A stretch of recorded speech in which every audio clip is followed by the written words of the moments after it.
Hi guys! Ayan, day off na naman natin ngayon. Kaya, ayan, feel ko mag-vlog ngayon.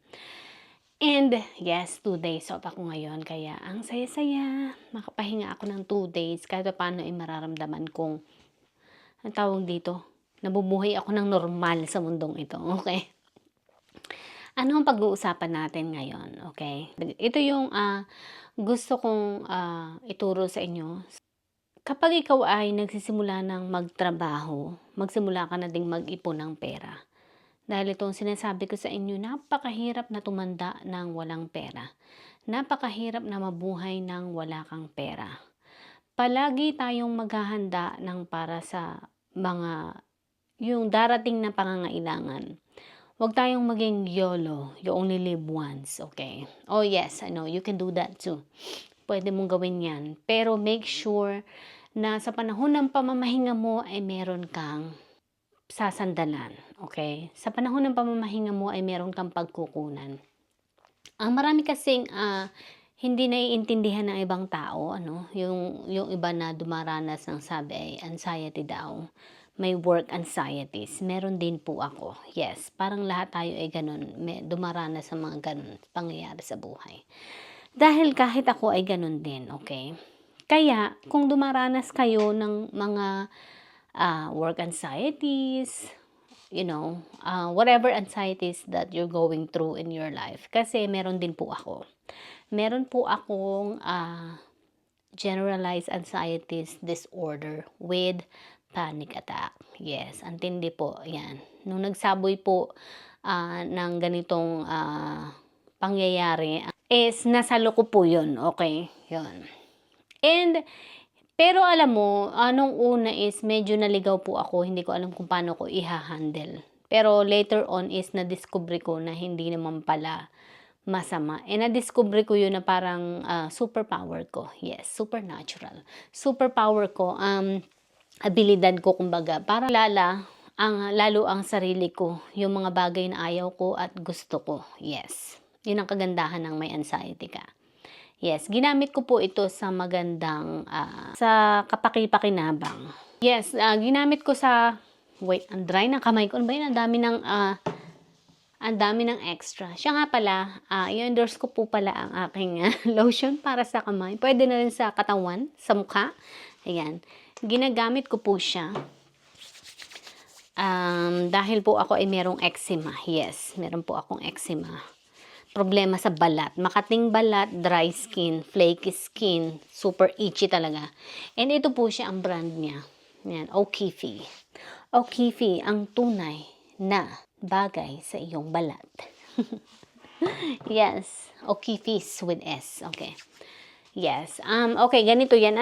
Yung anxiety, hindi ko siya tiningnan as my, anong tawag dito?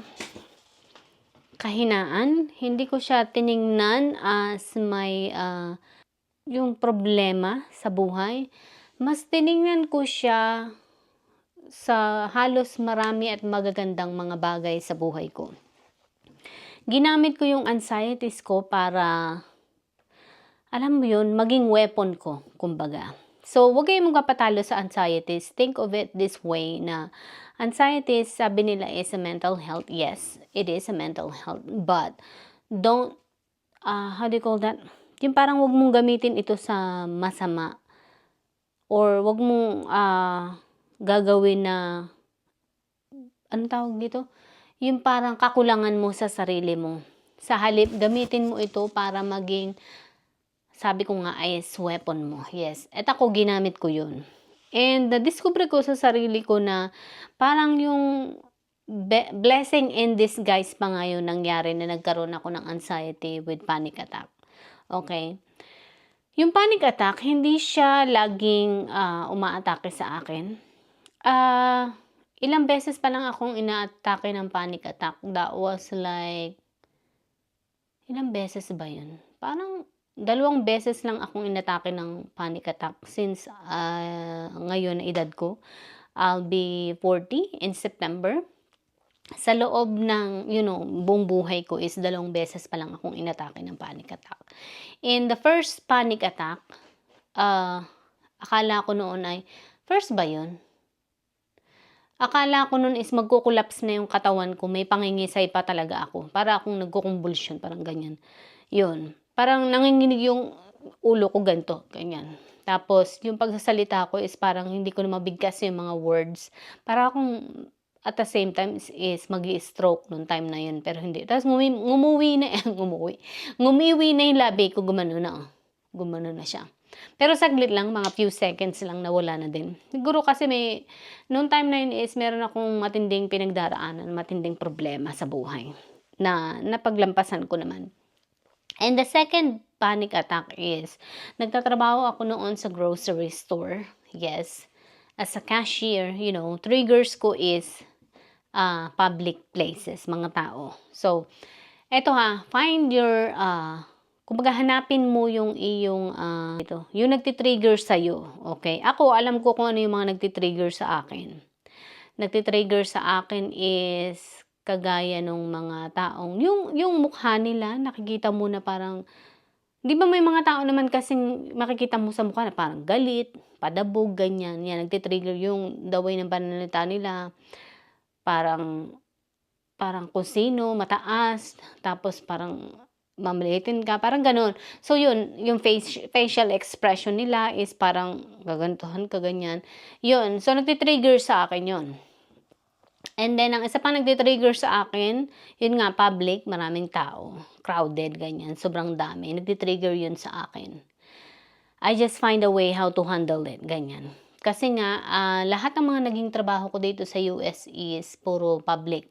Never na nakatrabaho ako nung talagang wala. Hindi ka makipag-associate sa mga public, sa mga tao. Yes, lahat is public. And then another thing is, nagtitrigger din sa akin is yung telepono, yung may tatawag sa'yo, yung mga ingay, maraming tumatawag.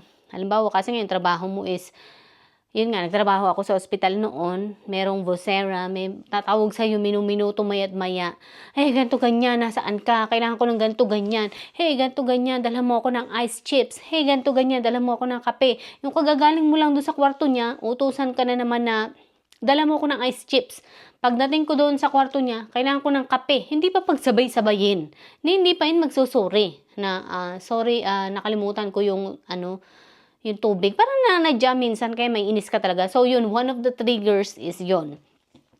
May isang pasyente noon na ganun, na lagi na lamang, okay, pumunta ako doon. Sabi niya, dala mo ako ng kape. Tapos, dala mo ako ng sugar. Tapos, maya-maya, nandun na ako, hindi pa niya pinagsabay. So, nagdala na ako lahat. Kape, sugar, creamer, lahat yung dinala ko para panghalo, wala na siyang hihingin pa. Diyos ko, maya-maya sabi naman niya is kailangan ko ng kutsara. So, nagdala na ako ng kutsara. The next time, dinala ko na lahat. Kasunod naman yung kung alin yung hindi ko dinala, yun ang hinihingi niya. Sabi niya, gusto ko na ganito, gusto ko na ganyan. Oh my God, sabi ko, oh my God, I can't, hindi ako pwede sa ganitong trabaho. Hindi talaga ako tatagal sa ganitong trabaho. Yun. And hindi talaga ako nagtagal. So, 3 months lang ako nagtrabaho sa ospital. And then, kasunod na naging trabaho ko is sa front desk. Mas malala yun, sa hotel.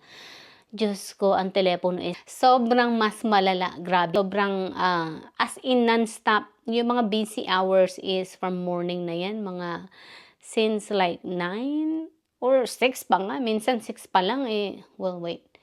O nga, 6 kasi 24 hours bukas ang aming trabaho. So, 6 pa lamang. Eh, ang dami nang natawag. Hanggang 11 na yan. May non-stop na tatawag.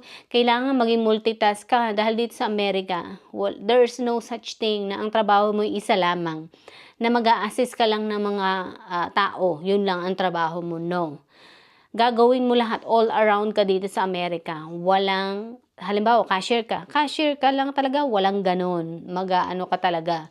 Mag-aaralan mo pa rin yung ibang mga trabaho na gagawin mo din sa trabaho mo. So, ito na nga.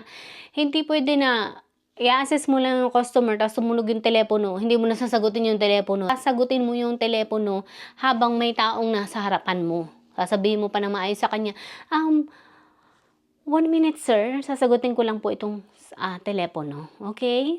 I'll be right back with you. Parang ganun. So, yung iba, hindi nila nagugustuhan, magagalit dahil nauna sila, baka sasagutin mo yung telepono. So, may ipit ka between, sino unahin mo, yung customer na nasa harapan mo o yung telepono. Tapos, minsan may iwan ka pang solo lang So, paano mo pagsasabayan yung telepono, tapos yung taong kausap mo sa harapan mo. So, hindi ako nagtagal talaga sa hotel. So, 3 months lang din ako at hindi na rin ako tumagal. Tumigil na rin ako, nag-resign ako. Yes. And naghanap ako ng ibang trabaho. And ito na nga, ito yung bago kong trabaho ngayon na talagang niyakap ko na dahil gusto ko siya. Dahil madali siya. I mean, hindi ko sasabihin na madali. Actually, napaka-demanding ng trabaho ko. Napakadami ding trabaho. At kinakailangan talaga ng energy, ng lakas ng katawan. At physical na katawan. And alertiveness, ganyan. So, yung trabaho ko is marami din akong, sabi ko nga, walang trabaho din sa Amerika na isa lang ang kailangan mong maging trabaho. Talagang niyahanda ka nila sa best possible way na lahat ng trabaho ay magagampanan mo lahat. Yes. Kailangan mong kailangan mong alamin lahat ng trabaho, parang ganon. So, yun, hindi pwedeng cashier ka lang. Kasi, di ba sa Pilipinas, parang pag cashier ka lang. Dito, hindi. Dito is, cashier ka na, stocker ka pa, customer service ka pa, taga-inventory ka pa, tagalinis ka pa, lilinisan mo dun sa surroundings mo, dun sa trabaho mo, sa working area. And then, sasagot ka pa ng telepono. Marami ang trabaho dito sa Amerika. Hindi lang siya isang trabaho. Hindi lang siya na, halimbawa, ito lang ang magiging trabaho mo. No. Dito ay kailangan ay lahat ay matutunan mo. So, yun. Kaya kailangan is talagang harapin mo yung anxieties mo. Okay? Harapin ang anxieties. And sabi ko nga, mahirap tumanda na walang pera. Ganito ang mangyayari sa iyo. Kung halimbawa na may anxieties ka at hindi mo hinarap yung anxieties mo, tumigil ka na lang sa pagtatrabaho. Pagdating ng panahon na umidad ka, magiging masaklap ang lahat kasi may anxiety ka pa rin, wala ka pang pera. So, malala lalo yun. Kaya, kahit may anxiety ka, labanan mo yung anxieties mo. Hanapin mo ito yung magiging technique or advice ko sa inyo.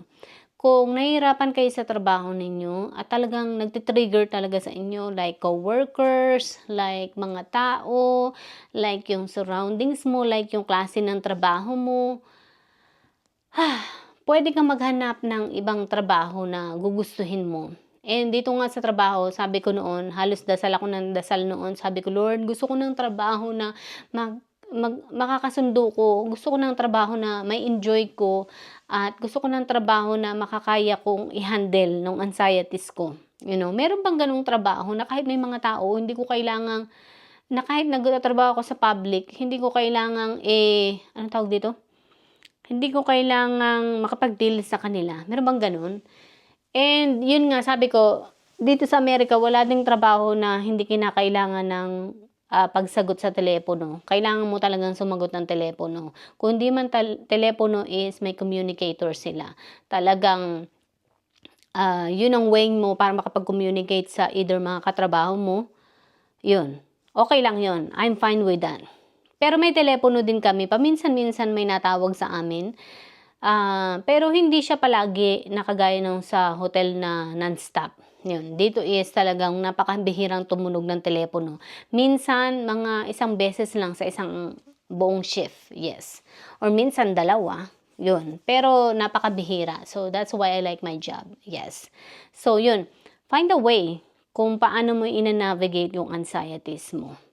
And find a way na makapagtrabaho ka pa rin. Sikapin mo na makapagtrabaho ka, makapag-ipon ka, para yung mga darating na mga pangangailangan mo sa buhay mo is maharap mo. Yung mga bayarin mo, and in case na kailangan mong gumalaw sa mundong ginagalawan mo, hindi ka mahihirapan dahil meron kang trabaho at meron kang ipon. Okay?